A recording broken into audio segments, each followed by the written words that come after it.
air bah itu langsung memporak-porandakan seluruh rumah warga yang ada di area hilir itu. Tapi naasnya, sebagian warga masih terlelap sob. Sehingga mereka pun tidak selamat karena tidak sempat melarikan diri.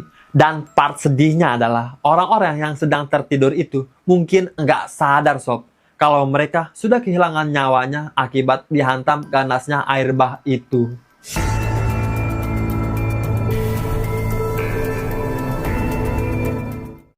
Hai sob, gua Armando. Assalamualaikum warahmatullahi wabarakatuh. Kalau kalian belum subscribe ke channel ini, jangan lupa klik tombol subscribe-nya di bawah, terutama buat kalian nih yang suka dengan tragedi. Oke sob, hari ini gua akan membawakan satu kisah tentang bencana alam yang pernah terjadi di Indonesia, yaitu tragedi Situ Gintung yang ada di Tangerang Selatan pada tahun 2009 sob. Tragedi ini diawali dengan hujan deras seharian semalam, lalu beberapa jam kemudian datanglah gelombang air bah yang meluluh lantahkan rumah para warga pada saat mereka masih tertidur sob. Bencana yang terjadi hanya sebentar itu mampu mengakibatkan jatuhnya puluhan korban jiwa, dan saking dahsyatnya air bah yang menghantam waktu itu, tragedi Situ Gintung ini disebut sebagai tsunami kecil yang sangat mematikan. Nah, penasaran gimana kisah selengkapnya? Jadi tanpa berlama-lama langsung aja masuk ke ceritanya. Mari kita bahas bersama. Oke, sebelum gue masuk ke kronologi kejadiannya, gue mau jelasin sedikit profil tentang Situ Gintung ini dulu sob ya. Nah, jadi Situ Gintung ini adalah sebuah waduk atau bendungan air yang terletak di Kecamatan Ciputat, Kota Tangerang, Provinsi Banten. Nah, Situ Gintung ini merupakan bagian dari Sungai Cisadane yang mengalirkan air dari lereng Gunung Pangrango dan juga Gunung Salak sob. Menurut catatan sejarah, Situ Gintung ini pertama kali dibangun pada tahun 1932 sampai tahun 1933 atau di masa penjajahan Belanda. Nah, pada masa itu sob, pemerintah Belanda ini ingin menjadikan Situ Gintung itu sebagai tempat untuk menampung air hujan dan juga untuk mengairi sawah atau ladang yang ada di sekitar area itu. Itulah kenapa Situ Gintung ini dibangun dengan luas yang sangat-sangat fantastis, yaitu sekitar 31 hektar. 31 hektar sob ya, dan dengan kedalaman 10 meter. Nah, selain membangun bendungan sob, waktu itu pemerintah Belanda ini juga membangun sebuah pulau kecil di tengah-tengah waduk itu yang menyambung ke daratan. Jadi di antara luasnya perairan itu sob, di tengah-tengahnya itu ada pulau sob ya. Nah, setelah proses pembangunan itu selesai, pemerintah Belanda pun mulai menggunakan Situ Gintung ini sebagaimana mestinya, yaitu dipakai untuk menampung air atau menampung air hujan dan juga untuk irigasi sob. Nah, pemanfaatan itu terus dilakukan selama berpuluh-puluh tahun sampai akhirnya pada tahun 1970 atau setelah Indonesia merdeka sob, masyarakat pun mulai membangun pemukiman secara masif di sekitar Situ Gintung itu. Selain dipadati oleh penduduk sob, seiring berjalannya waktu, fungsi Situ Gintung sebagai waduk ini juga mulai sedikit berubah gitu sob.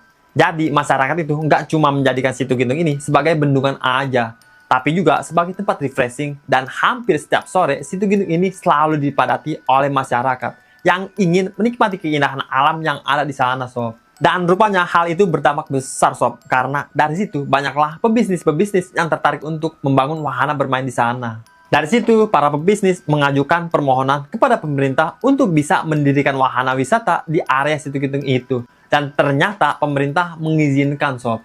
Nah, setelah diberi izin ya, mereka pun langsung membangun berbagai wahana wisata, semacam kolam berenang, tempat outbound, dan juga restoran-restoran. Pembangunan itu tentunya menarik perhatian masyarakat yang ada di sekitar Situ Gintung maupun yang ada di luar Situ Gintung. Saking banyaknya warga yang tertarik sob, wisata itu pun menjadi salah satu destinasi favorit bagi masyarakat Tangerang dan juga sekitarnya. Tapi di balik keramaian itu sob, Situ Gintung ini menyimpan sebuah fakta yang bisa dibilang cukup menyedihkan, di mana pembangunan desa wisata di Situ Gintung itu ternyata tidak diimbangi dengan sistem pemeliharaan yang baik. Dan parahnya lagi sob, Situ Gintung ini juga mengalami penyempitan area yang sangat-sangat drastis.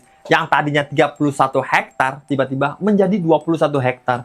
Dan kedalaman 10 meter jadi 4 meter aja sob. Nah, selain luas dan juga kedalaman wilayah yang berkurang lumayan drastis itu sob, pengelola Situ Gintung yaitu pemerintah juga mulai lupa tuh kalau fungsi Situ Gintung ini adalah untuk membendung air, bukan untuk berwisata. Nah, hal itulah yang secara tidak langsung membuat pengelola mengabaikan pemeliharaan pada Situ Gintung. Dan karena tidak dipelihara dengan baik ya, semakin lama situ gintung pun mengalami berbagai kerusakan. Seperti besi-besinya sudah mulai keropos, pintu airnya juga sudah mulai rusak, saluran airnya terhambat, bahkan ada juga air yang ditampung di dalam waduk itu udah mulai merembes tuh di sisi-sisi tanggulnya. Nah, meskipun sudah ada tanda-tanda kerusakan sob, mungkin pada saat itu belum ada pihak yang sadar tuh. Sampai kemudian pada tanggal 5 Desember tahun 2008, datanglah sekelompok peneliti gitu ya, dari Badan Pengkajian dan juga Penerapan Teknologi atau BPT ke sana gitu. Nah, ketika melakukan pengamatan itu sob, peneliti ini melihat bahwa kondisi situ gintung itu sudah di tahap yang bukan sudah waspada lagi. Sudah sangat-sangat berbahaya. Kenapa? Karena semua kerusakan itu merupakan hal yang serius, yang sangat berpotensi menimbulkan bencana. Nah, setelah menemukan fakta itu, akhirnya para peneliti ini pun segeralah memberitahu temuan mereka ini kepada warga sekitar. Dan dari situlah warga sekitar itu akhirnya tahu nih, kalau situ gintung ini ternyata sedang tidak baik-baik saja. Khawatir kerusakan itu menjadi semakin parah lagi, warga pun akhirnya mengajukan tuntutan kepada pihak pengelola agar cepat dilakukan perbaikan ke situ gintung. Karena terus-terusan didesak oleh warga sob, pihak pengelola pun akhirnya setuju nih untuk memperbaiki situ gintung. Dan memang betul sob, nggak lama dari situ, pihak pengelola ini pun langsung melakukan perbaikan pada situ gintung. Cuma sayangnya nih ya, mereka itu melakukan perbaikannya hanya di bagian hulu aja sob, di bagian hulunya aja. Dan padahal sebagian besar kerusakan itu terjadi pada bagian hilir. FYI buat kalian yang belum tahu, hulu itu merupakan bagian atas atau bagian lembah dari situ gintung. Sementara hilir itu bagian ujung atau juga lokasinya lebih rendah dibandingkan hulu. Nah, singkat cerita, puncaknya pada suatu hari tahun 2009 sob, situ gintung itu tiba-tiba jebol sob, dan mengakibatkan datangnya bencana banjir bandang yang menewaskan puluhan korban, bahkan hampir ratusan korban. Dan peristiwa itulah yang kemudian dikenal dengan nama tragedi situ gintung. Nah, sekarang baru nih kita masuk ke kronologi kejadian pada saat musibah itu terjadi.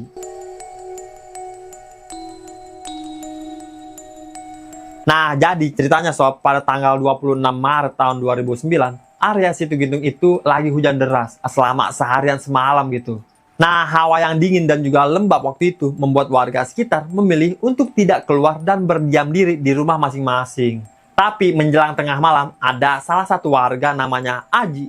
Dia merasa bosen gitu ada di rumah gara-gara seharian penuh berada di rumah aja gitu sob. Si Aji ini mikir, daripada gua gabut ya di rumah aja, mending gua mancing aja gitu. Dia akhirnya mancing nih keluar. Akhirnya si Aji langsung mengambil alat pancingnya dan pergi mancing ke situ gintung. Nah, sesampainya dia di situ gintung sob, Aji mulai ngerasa ada hal yang aneh tuh di situ. Entah kenapa hawa di sekitaran situ gintung itu terasa panas dan sangat berbeda dari biasanya. Padahal dari tengah malam itu hujan sob. Hawa yang seharusnya dingin dan ini enggak, panas. Meskipun merasa janggal, si Aji tetap berpikir positif. Dan Aji enggak berpikir macam-macam gitu. Nah, terus sekitar jam 2 pagi, si Aji ini sudah mulai merasa bosan sob dengan mancingnya. Dia kemudian menyelusuri jalan setapak yang ada di sekitar bendungan gitu. Nah, waktu dia lagi jalan di situ, si Aji ini melihat beberapa bagian tanggul-tanggul itu sudah mulai rusak sob, dan menyebabkan air meluap ke daratan. Nah, khawatir luapan itu jadi semakin banyak, Aji pun langsung berlari ke pemukiman untuk memperingatkan warga akan datangnya bahaya gitu. Dia turun dan langsung berkeliling ke rumah-rumah warga sambil berteriak, "Bapak-bapak, ibu-ibu, hati-hati, situ gintung sudah mulai meluap. Bapak-bapak, ibu-ibu, hati-hati, situ gintung sudah mulai meluap." Tapi meskipun dia berteriak dan mengerahkan segala tenaganya sob, nggak banyak warga yang menggubris teriakannya si Aji ini. Karena waktu itu juga masih malam, sebagian besar juga dari mereka masih tertidur lelap gitu sob. Nah, di sisi lain, hujan yang waktu itu masih turun membuat volume air yang ada di situ gintung itu jadi semakin besar lagi. Nah, biasanya kalau volume air ini lagi naik-naiknya sob, sebagian dari air itu akan dialirkan ke Sungai Cisadane melalui 2 pintu. Ada pintu barat, ada juga pintu timur. Tapi gara-gara waktu itu pintu airnya rusak, alhasil volume air itu pun tidak terbendung dan mulai meluap secara perlahan-lahan. Nah, saat airnya meluap, alarm di sekitar tanggul itu sebenarnya langsung menyala untuk bisa memperingatkan warga. Tapi lagi-lagi malam itu warga tuh semua lagi pada tidur. Suara alarm itu pun nggak begitu mereka pedulikan sob. Mereka hanya mendengar sesaat, habis itu lanjut tidur lagi. Dan waktu itu pun warga nggak ada yang mikir macem-macem, sob. Mereka justru mendengar air yang meluap itu, ya kayak udah fenomena kecil aja, yang tidak begitu membahayakan. Dan memang juga waktu itu lagi hujan gitu. Tapi dugaan itu keliru, karena semakin malam, alarm itu justru kembali berbunyi. Dan bunyinya juga semakin kenceng lagi, sob. Alarm itu seolah-olah menandakan bahwa akan adanya malapetaka besar yang segera terjadi. Akhirnya pada saat malam sudah semakin larut, volume air yang memenuhi Situ Gintung itu makin banyak dan mulai meluap kemana-mana, sob. Dan terus nggak lama kemudian terdengarlah suara gemuruh dari hulu Situ Gintung yang menandakan bahwa bukan meluap lagi, tapi Situ Gintung sudah mulai jebol. Hanya dalam hitungan detik, sob, luapan air yang awalnya dikit-dikit tuh jadi makin banyak hingga terjadilah banjir bandang setinggi betis orang dewasa. Pada saat banjir itu terjadi, warga di sekitaran hulu pada bangun itu semua. Dengan terburu-buru, seluruh warga di sana, termasuk si Aji itu, langsunglah menyelamatkan diri ke tempat yang lebih aman. Dan ternyata keputusan itu merupakan keputusan yang tepat, sob. Karena tidak lama dari itu, datang lagi gelombang air bah yang jauh-jauh lebih dahsyat dari sebelumnya, sob. Pada saat itu, Situ Gintung ini langsung memuntahkan 2,1 juta meter kubik air bah bercampur lumpur yang langsung push gitu. Langsung menerjang pemukiman warga yang ada di bawah. Tapi gara-gara warga hulu ini berhasil mengungsi duluan tuh, air bah itu pun enggak sampai menyentuh mereka, sob. Dengan kata lain, warga-warga di hulu itu selamat. Tapi itu yang tadi gue bilang, itu baru yang ada di sekitaran hulu aja. Dan terus gimana nasib mereka yang ada di hilir? Nah ternyata, sob, ketika banjir pertama yang tadi itu terjadi, warga di sekitaran hilir belum tahu apa-apa. Masih ketiduran, sob. Dan ketidaktahuan itulah yang memicu terjadinya petaka yang jauh lebih besar lagi. Karena pada jam 4 pagi, gelombang air bah dari hulu itu mulai turun dan menerjang pemukiman warga yang ada di area hilir. Dan sebagaimana air yang mengalir dari tempat tinggi ke tempat rendah, sob, air bah itu langsung memporak-porandakan seluruh rumah warga yang ada di area hilir itu. Sebagian besar dari mereka cukup beruntung, sob, karena mereka sempat bangun dan langsung menyelamatkan diri. Ada yang waktu itu sempat naik ke atas genteng, ada yang berpegangan kayu gitu, ada yang berusaha berenang. Pokoknya pada saat itu tuh mereka mengerahkan seluruh tenaga mereka untuk bisa bertahan agar tidak hanyut. Tapi naasnya, sebagian warga masih terlelap, sob.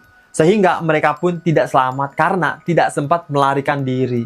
Dan part sedihnya adalah orang-orang yang sedang tertidur itu mungkin nggak sadar, sob, kalau mereka sudah kehilangan nyawanya akibat dihantam ganasnya air bah itu. Menurut data pemerintah, sob, jebolnya tanggul Situ Gintung itu mengakibatkan 99 orang meninggal dunia dan menyebabkan sekitar 100 orang hilang tanpa diketahui keberadaannya. Dan juga selain itu, bencana Situ Gintung ini juga meluluhlantarkan sekitar 300 pemukiman warga dan desa mereka itu sempat menjadi seperti desa mati, sob. Tapi di balik kejadian yang sangat mengiris hati itu, sob, sebenarnya ada sebuah kisah yang cukup mengharukan dan juga pastinya mengingatkan kita kepada kebesaran Allah Subhanahu wa Ta'ala, yaitu kisah tentang kokohnya masjid di tengah hantaman air bah yang sangat dahsyat itu, sob. Jadi ceritanya gini, sesaat sebelum sholat subuh, sob, warga sekitar Situ Gintung yang sudah dihantam banjir setinggi betis itu yang pertama kali itu tidak menyurutkan semangat mereka untuk tetap berangkat sholat berjamaah di masjid.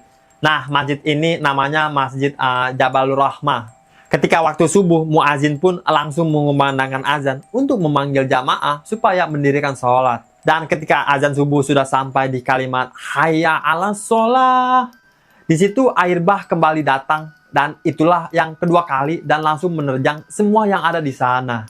Tapi nih ajaibnya, sob, ya, dengan kuasa Allah Subhanahu wa Ta'ala, Masjid Jabal Rahmah itu tetap berdiri kokoh dan hanya mengalami kerusakan-kerusakan kecil, dan itu pun hanya bagian-bagian pagarnya aja.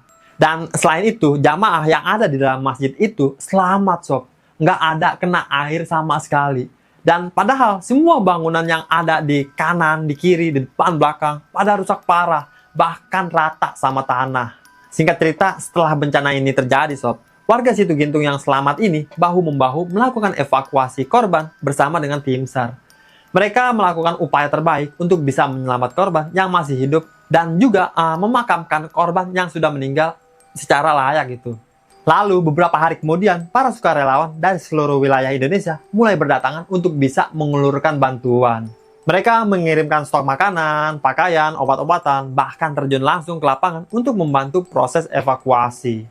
Dan setelah keadaan mulai kondusif, pemerintah pun segera langsung melakukan penelitian untuk mengetahui penyebab jebolnya tanggul Situgintung ini. Pada saat itu ada silang pendapat sob ya, antara pemerintah dan juga ilmuwan yang pernah meneliti Situgintung ini. Nah, perbedaan itu sempat memicu ketegangan antara keduanya, serta juga sempat menimbulkan kontroversi di kalangan masyarakat. Nah, di sini gue sedikit mau membahas perbedaan pendapat mereka ini. Nah, jadi sob, setelah bencana mengerikan ini terjadi, beberapa pihak ini pun mulai mencari tahu apa penyebab jebolnya tanggul Situgintung itu, sob. Nah, pada saat itu pemerintah yang diwakili oleh Bapak Djoko Kirmanto selaku Menteri Pekerjaan Umum waktu itu berkata, ini nih kayaknya yang bikin tanggulnya jebol tuh ya gegara kemarin hujan deras seharian, kata Pak Joko ini. Nah, selain itu, Pak Joko ini juga bilang, derasnya air hujan ini membuat tanah di sekitar Situgintung itu mengalami erosi dan tidak mampu menahan volume air, dan itulah kenapa airnya meluap ke daratan dan jebol. Nah, dengan adanya pernyataan dari Pak Joko ini, secara tidak langsung, pemerintah menganggap tragedi Situgintung ini adalah murni karena faktor alam.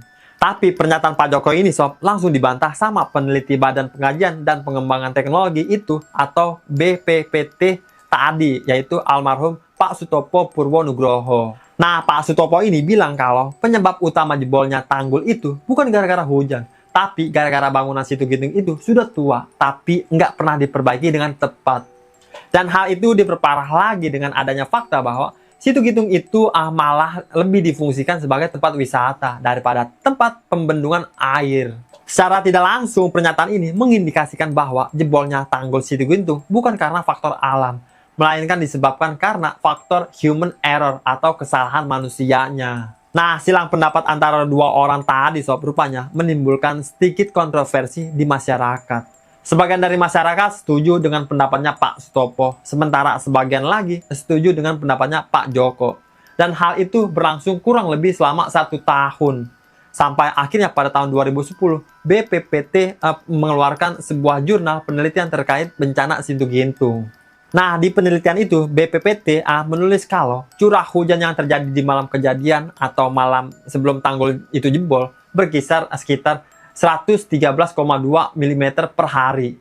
Dan angka itu tergolong normal dan bukan termasuk hujan ekstrim. Dan nggak cuma itu aja sob, BPPT ini juga menulis bahwa pemerintah Belanda yang notabene adalah pihak yang membangun Situgintung pertama kali, tidak mendesain bangunan itu dengan umur ratusan tahun. Artinya, Situgintung ini seharusnya dibangun kembali secara berkala supaya tetap kokoh gitu. Nah, selain faktor usia bangunan sob, jebolnya Situgintung itu juga terjadi karena berubahnya fungsi lahan dari awalnya itu area pertanian berubah jadi area pemukiman. Nah, perubahan itu merupakan kesalahan besar yang seharusnya tidak dilakukan oleh pengelola. Kenapa? Karena alih fungsi lahan itu membuat resapan air menjadi berkurang. Dan apalagi Situgintung ini memang bukan didesain untuk pemukiman atau apalagi tempat rekreasi. Kalaupun Situgintung ini mau dialihfungsikan, seharusnya pihak berwenang melakukan pengkajian terlebih dahulu supaya tidak merugikan masyarakat. Nah, setelah adanya penelitian itu, pemerintah pun akhirnya mulailah sob membangun dan juga memperbaiki kembali tanggul Situgintung yang sudah rusak parah itu. Pemerintah juga diketahui mengganti nama Situgintung menjadi Bendungan Gintung. Entah kenapa alasan mereka mengubah nama itu, tapi yang gue baca di internet sob ya, di artikel, pengubahan itu tuh dilakukan supaya Bendungan Gintung itu kembali bisa digunakan sebagaimana dengan fungsinya gitu. Dan sedikit informasi aja sob, pada saat ini Situgintung atau Bendungan Gintung ini sudah kembali digunakan, tapi bukan untuk irigasi, melainkan untuk pelestarian berbagai spesies ikan. Dan meskipun begitu, tempat wisata di Situgintung tetap dibuka, tapi dialihkan ke pulau kecil yang ada di tengah-tengah bendungan. Jadi bukan di perairan langsung gitu. Dan kabar baiknya, setelah kejadian mengerikan itu sob, pemerintah Indonesia selaku pengelola Situgintung akhirnya mau belajar dari kesalahan mereka dan juga melakukan perbaikan bangunan secara berkala. Semua itu dilakukan supaya bencana mengerikan yang dulu pernah terjadi ini tidak akan terulang lagi ke depannya. Dan semoga Bendungan Gintung ini aman-aman terus. Amin ya robbal alamin. Oke sob, jadi itu tadi kisah tentang bencana jebolnya tanggul Situgintung. Dan ini betul-betul peristiwa yang sangat mengerikan, menyedihkan, sekaligus juga mengharukan. Karena seharusnya hal semacam itu bisa dicegah sebelum terjadi gitu. Tapi apa yang mau dikata sob ya, yang berlalu biarlah berlalu. Yang penting sekarang semua pihak mau bekerja sama untuk bisa menjaga kelestarian alam di sana. Supaya tidak merugikan warganya lagi. Dari kisah ini kita seolah diingatkan bahwa sekecil apapun perilaku kita pada alam akan kembali dengan posisi yang sama sob. Kalau kita bisa menjaga alam dengan baik, maka kita pun juga akan mendapatkan manfaatnya. Dan sebaliknya, apabila kita tidak bisa menjaga dengan baik lingkungan kita, maka kita juga yang akan merugi di kemudian hari. Oke sob, jangan lupa di subscribe karena gua udah nggak sabar bertemu kalian lagi di video-video selanjutnya. Gua Armando, Assalamualaikum warahmatullahi wabarakatuh.